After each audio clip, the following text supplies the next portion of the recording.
आज का जो हमारा एपिसोड है वह है कि, अरे यार एक मिनट, और वह एपिसोड है कि अतिक्रमण का प्रतिक्रमण। बहुत ही सुंदर विषय है। सबसे पहले हम चिंतन करेंगे कि अतिक्रमण क्या है। जब हम किसी चीज की अति करते हैं, यानी अपने दायरे से बाहर निकल जाते हैं और हम किसी को कष्ट देते हैं, एक्सेस में चले जाते हैं, तो वो हमारा अतिक्रमण कहलाता है। इसीलिए कहा भी गया है कि excess of everything is bad. कोई भी चीज की अधिकता है वो खराब होती है। अधिकता आपकी आदमी की बुद्धिमत्ता भी अगर अधिक होती है तो वह भी खराब होती है, क्योंकि बुद्धिमत्ता का हाईएस्ट पॉइंट पर पहुंचने के बाद के अंदर अगर व्यक्ति चंचल हो जाता है, रजस गुण को प्राप्त कर लेता है, तो वह पागल भी हो जाता है। जितने लोग मैड होते हैं वो लोग अधिक सोचते हैं, अधिक चिंतन करते हैं, वो लोग आर्त ध्यान करते हैं, एक ही चीज, एक ही चिंतन, एक ही विचार के पीछे पड़े रहते हैं और अतिक्रमण करते हैं। तो अतिक्रमण के कारण जो है वो मैड अवस्था को भी प्राप्त हो जाते हैं, पागल अवस्था को प्राप्त होते हैं। तो इसीलिए हमें कोई चीज की जीवन में अधिकता नहीं करनी चाहिए, हर चीज संतुलन में रहनी चाहिए, क्योंकि संतुलन है वो प्रकृति का नियम है। आप ये देखिए कि सूर्य समय पर उगता है, सूर्य समय पर अस्त होता है, और ऋतुएं सब समय पर आती है, रात समय पर होती है, सब प्राकृतिक काम होते हैं, निश्चित समय पर होता है, उसमें कोई गलती नहीं होती है। लेकिन हम अप्राकृतिक हो जाते हैं, हम गलती कर बैठते हैं, क्योंकि कहा गया है कि टू एयर इज ह्यूमन।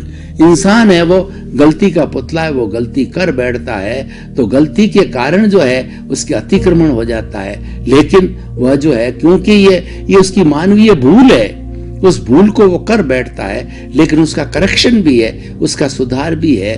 तो जो आपने अतिक्रमण किया है, जो आपने गलती की है, जो आपने दोष किया है, जो आपने पाप किया है, उसको वापस धोइए, उसको रेक्टिफाई कीजिए और उसको जो है वापस पुनः मत कीजिए। कहा भी गया है कि जो व्यक्ति गलती करके सुधार कर लेता है, वापस गलती नहीं करता है, वो मानव कहलाता है। और जो व्यक्ति जो है कभी गलती करता ही नहीं है, वह ईश्वर कहलाता है, भगवान कहलाता है। और कोई व्यक्ति जो है गलती करने के बाद करता ही रहे, फिर पुनः गलती करता रहे, तो वो दानव है, पशुवत होता है। तो इसीलिए जो हम मानव है और सृष्टि के सर्वश्रेष्ठ प्राणी हैं, और हम जो है इस सृष्टि के संरक्षक हैं। तो हमें जो है जब कभी भी अतिक्रमण करना ही चाहिए, और मान लीजिए भूल से हो जाता है तो उसका प्रतिक्रमण करना चाहिए। प्रतिक्रमण को हम प्रायश्चित कहते हैं, यानी हम भूल का एहसास कहते हैं। जैसे कि हम बोलते हैं कि सॉरी कहते हैं, मिच्छामि दुक्कडम बोलते हैं, और खमत कामना बोलते हैं। इसका मतलब यह है कि मैंने जो गलती की है उस गलती को मैं स्वीकार करता हूँ, उसकी मैं आलोचना करता हूँ, और उस गलती के लिए मैं क्षमा याचना कहता हूँ। क्षमा के लिए कहा गया है कि क्षमा वीरस्य भूषणम। जो है वो वीर होता है, वो एक क्षमा दे सकता है। और क्षमा का सिद्धांत है वो आत्मशुद्धि के लिए बहुत सुंदर सिद्धांत है। आप हर क्षण जो है अतिक्रमण का प्रतिक्रमण करते रहेंगे तो आत्मा के अंदर शुद्धि इकट्ठी नहीं रहेगी, और जब आत्मा की अशुद्धि धुलती जाएगी और आत्मा जो प्योर हो जाएगी, यानी आपका कॉजल बॉडी जब समाप्त हो जाएगा, तो आप जो है उस अवस्था के अंदर सिद्ध बुद्ध और मुक्त हो सकते हैं। इसीलिए प्रतिक्रमण जो है वो हमारा एक बहुत बड़ा शुद्धिकरण का मंत्र है।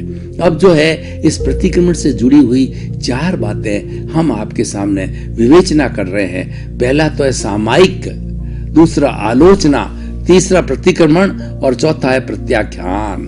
तो ये 4 चीजें एक दूसरे से जुड़ी हुई है। इस प्रतिक्रमण को अगर हम होलिस्टिक बनाना चाहते हैं, इसको एक अच्छा स्वरूप देना चाहते हैं, तो इसके जो सहयोगी घटक है उसका भी हमें चिंतन करना चाहिए। सामायिक का मतलब समता की साधना। समता का अर्थ होता है कि हमको जो हर चीज को इक्वल समझा। कैसे कि जो दुख और सुख और धूप और छांव और सम्मान और तिरस्कार, लाभ और हानि, जितने भी हमारे जीवन के अंदर ये उतार चढ़ाव आते हैं, उस दोनों हर तरह के उतार चढ़ाव को एक समान समझना। क्योंकि वो उतार चढ़ाव हमारे हाथ में नहीं है, वह तो संजोग के अधीन है। वो कुदरत की रचना और कुदरत के कानून के अंतर्गत है। तो हमारे हाथ में पुरुषार्थ क्या है कि उन संजोगों के साथ हम जुड़े नहीं, उन संजोगों की हम परीक्षा करें, उन संजोगों को मात्र देखें, हम ज्ञाता दृष्टा बनते रहें, क्योंकि वो संजोग तो आते इसलिए हैं, वियोग होने के लिए ही आते हैं। प्रकृति का नियम है कि हर संजोग के साथ वियोग जुड़ जाता है। लेकिन क्या है कि हम जब संजोग हमारे सामने आते हैं, खास करके कष्ट का संजोग आता है, तो हम लोग जो है बहुत दुखी हो जाते हैं और हमारी सोच है वो नकारात्मक हो जाती है। इसी तरीके से हमारे सुख का संजोग आता है तो हम फूल जाते हैं और फूल करके हम अहंकारी भी बन जाते हैं। तो दोनों स्थितियां अच्छी नहीं है। ये सुपीरियरिटी कॉम्प्लेक्स और इन्फीरियरिटी कॉम्प्लेक्स है, ये दोनों अच्छे नहीं है। आदमी को मध्यस्थ अवस्था में रहना चाहिए। मध्यस्थ अवस्था सुंदर अवस्था है और वही समभाव की, समता की अवस्था है कि दोनों को एक समान समझो।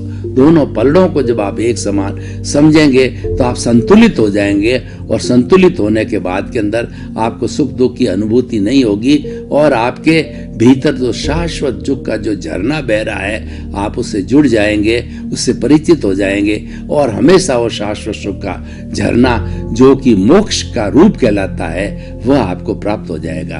तो भाई और बहनों, सामायिक अर्थ होता है समता की साधना, और इसका एक दूसरा अर्थ यह है कि हम समय समय पर जितना भी अतिक्रमण करते रहते हैं 84 लाख जीव योनि की प्राणियों से, जब हमारा दुख और कष्ट है या उनको हम किसी तरह का दुख पहुंचाते हैं, तो दुख पहुंचाने के साथ में, दुख पहुंचाने का अर्थ ही अतिक्रमण है, जब हो जाता है तो हमें गहराई में जाकर के देखना चाहिए कि हमारा 18 तरह के जो पाप है, 18 तरह के जो दोष है, वो सब अतिक्रमण कराने वाले हैं। उनको समझना है।